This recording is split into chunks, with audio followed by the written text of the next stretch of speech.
everyone, and welcome to this unboxing video for Viscounts of the West Kingdoms, the third and final game in the West Kingdoms series. So, I got this through Kickstarter, like the other two, although this one I got through its Kickstarter, and I had forgotten to back the expansion that ties all three together, so it'll be until that hits retail first for me to get that. Oh well, I've got the game itself, and they still work as standalone games. I don't know how well the Tome Saga will work, which is what it's called this time instead of Rune Saga. But one thing at a time. So, this one is more about royalty manipulation and stuff like that, story-wise. It's set in circa 980. I don't remember when the other two were set. And it's, well, same art, different game, same theme. Let's see. They're usually not set, like, in the same time. I think the previous two were set, like, 100 years apart from what I remember. But I could be wrong. The box is about the same size, if not the same exact size, which is definitely different from the Northern Kingdoms, or Raiders. Alright, so we got a rule book with the same image. Shiny stuff. We've got a little kingdom thing that is the center of the board, if I'm correct. Just completely plastic, one single piece. I don't know if it mounts onto anything, because these are definitely, looks like they mount on, and then a bunch of towers. Wooden pieces! They do almost all their components in wood, except for like a few that are cardboard. So it looks like we've got, looks like this one's 4-player. Blue, yellow, green, red. So in here we've got what I'm guessing are some castles, meeples, player marker, and some buildings that are repeated from the last one. Okay. And then beyond that, we also have what I'm guessing is gold, iron, and I don't know, but there's some black and white markers in here as well that are round, but most of them are these things.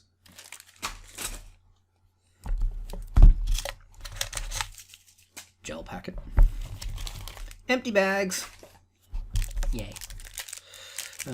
2 packs of cards, one small, one standard, but first I want to get to the cardboard, which is in the bottom. I'm used to that being in the top with most packing.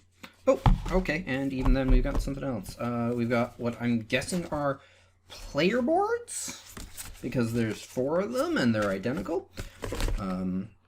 They are double-sided. My guess is one is for single player, if there is a single player mode in this one, and the other is for, well, standard play. I have no idea what a lot of this stuff could mean, and I have no idea what any of it means. You know, one definitely uses cubes, and the other one uses money in place of stuff, but yeah, there's definitely a difference, but I'm not too sure what it is, like what they mean. I can see the differences. So this one, the board itself is, like I said, it's kind of a round board, but not really. It's split up into sections like this, and everything else is just other stuff on there. There's still coins. I also forgot to grab a new set of metal coins. I forgot if I got 1 or 2 last time. If I got 2, I'm going to be a little annoyed, because that means I will have 2 sets for 3 games as opposed to 1 set for all 3. Another section of the board. And these are double-sided, so that implies a lot of replay value if these are not the same. Or not intended for solo play and standard play. What my guess is the first player token and a bunch of coins. Another section of the board. Very similar, so I'm guessing it's just for multiple play. Another section of the board. And books! These are on a few of the board sections. I'm guessing because they are blank on the other side, these are created in a stack or placed all over the place, and you just get them and then they do things. They have a lot of stuff like that in these games. Alright, so let's go on to the small cards.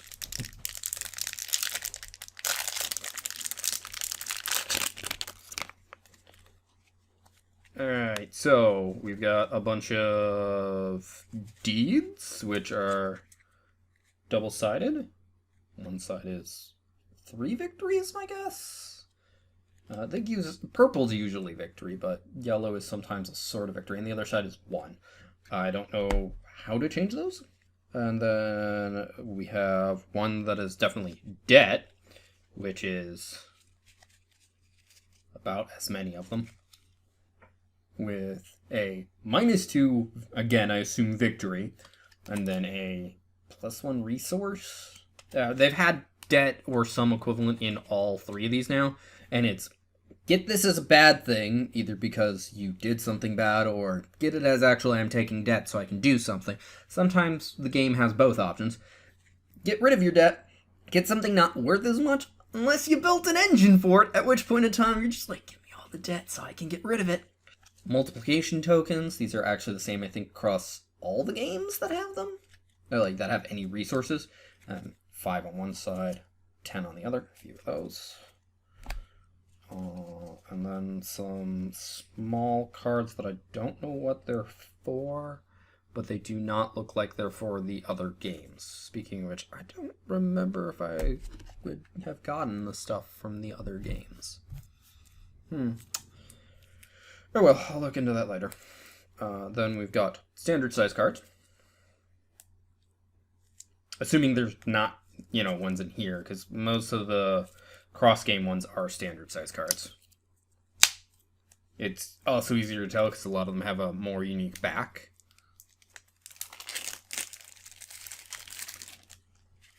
Although it's weird, the promo icon for everything is just a star. Okay, so we've got either a scoring kind of thing, or these look like various scoring things, but I don't know what the context is. It's definitely points-wise. So yeah, it looks like yellow's victory points. And yeah, they both have the same image on each side. These I have no idea. There's a bunch of them have various stuff on one side and then that on the other. It looks like this is the side that's the same.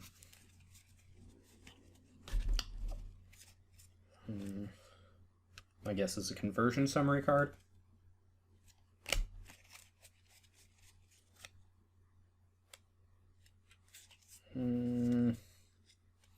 Not sure what, but definitely types of people is my guess, but they're all very tiered-like. Half of them are brown, the other half is black. All have very similar icons on the top. Then definitely people. Lots of, that's the rest of this is just schmucks. Which is how they do a lot of this stuff for various games, is just like you have characters.